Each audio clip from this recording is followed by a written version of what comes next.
everyone, I'm Katie Chambers, and welcome back to another BTS Live Gems. We're still talking about loss and grief, even though you see me smiling. We still have Monique Whitfield here with us. She's been sharing with us about losing her mom and what the grieving process has been like for her, or what the process, because she really told us that she doesn't think that she's really started grieving yet. But, what has it looked like for her? And for this week's gem, Monique, welcome back. Thank you for staying with me. I also want to thank our guests who are still on. And I want to thank the viewers for staying with us. The question for this week's gem is that there is a major adjustment that is required when we lose a close loved one. And the truth is that nothing quite prepares you for it. What has that adjustment process looked like for you and for your family, Monique?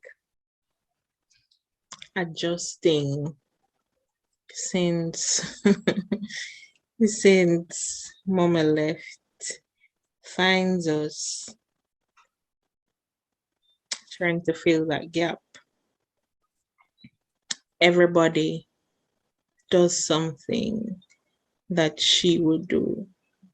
So while I get up and cook and serve the neighbors and do everything in that kind thing, my eldest sister, who looks exactly like my mommy, I pray she don't watch this because she's going to hate me when I said that.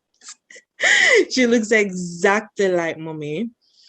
She is kind of, that strictness that I told you about that's in my mom, she has that.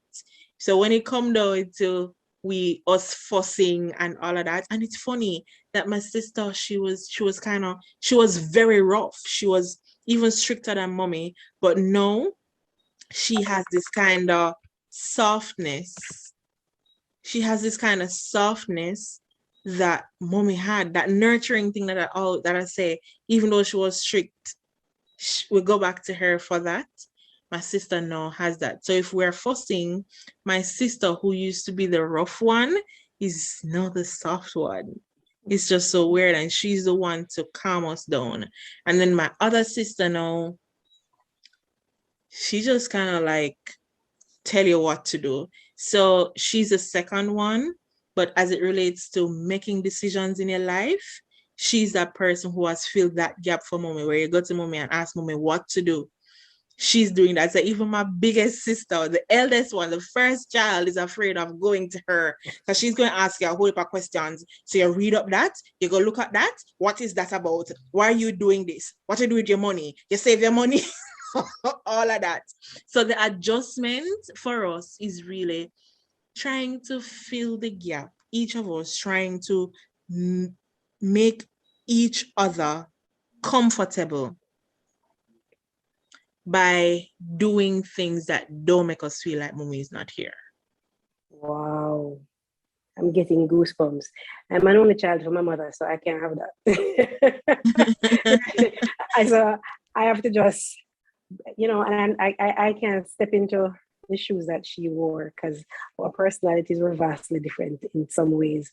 But thankfully, my daughter is a lot like her in many ways. So I embody certain things from her, certain qualities, and Kalissa embodies some other key qualities. Kalissa is the life of the party, and people gravitate towards her. And she has that level of dryness that, so I still get to see her, see mom's essence and things that represent her here. But when I listen to your story, your example of how your family have come together and is adapting, and making sure that you fill the gap that probably would have been left after your mom's transition, and the support. It speaks, though, without a doubt, to the strength of the bonds within your family from day one. It sounds beautiful, and it ensures that everybody is taken care of, and it ensures that the bond is kept tight within your family. And listen, I am happy that you have that. Right. A perfect example of that is, as I said last week, my brother he came home, right? And before he came home, my father called me and was like, So your brother come, so what for dinner? It's like, daddy, me not care. I come and yard, him I come, me no business. But mommy was that person who would get up from 5 o'clock and make sure say by 7 o'clock you have your breakfast and then you have lunch and you have dinner. Says that my father said, but you know, say you're a beautiful cook, so make sure so when the man come, him have food and me like, but daddy me no business. Him a come and him yard, him can cook too. But my father insisted that there is food no matter Yes. what. So he's like, you know your role. You know, say that your mother used to do and I you should do it now. So just go do it and stop nice. So it's like it's almost innate. So even though I don't want to do it because me lazy and meetings and my brother come at me and then he can cook too, there's somebody else reminding you that you have a task to make your brother feel comfortable when he come home. Even though you my little sister, yeah, my little sister. When him come, make sure say him have food to eat, just like how your mother gave him something to eat. Wow. And I'm happy that you stepped up to the plate. That this is a wonderful gem for us to share this week.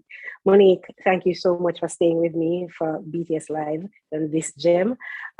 Viewers, I hope you watched episode 1 and I hope you watched gem 1. If you haven't, go right on ahead. Our guests, thank you for staying with us. I am Katie Chambers and I'll see you next week for gem 3.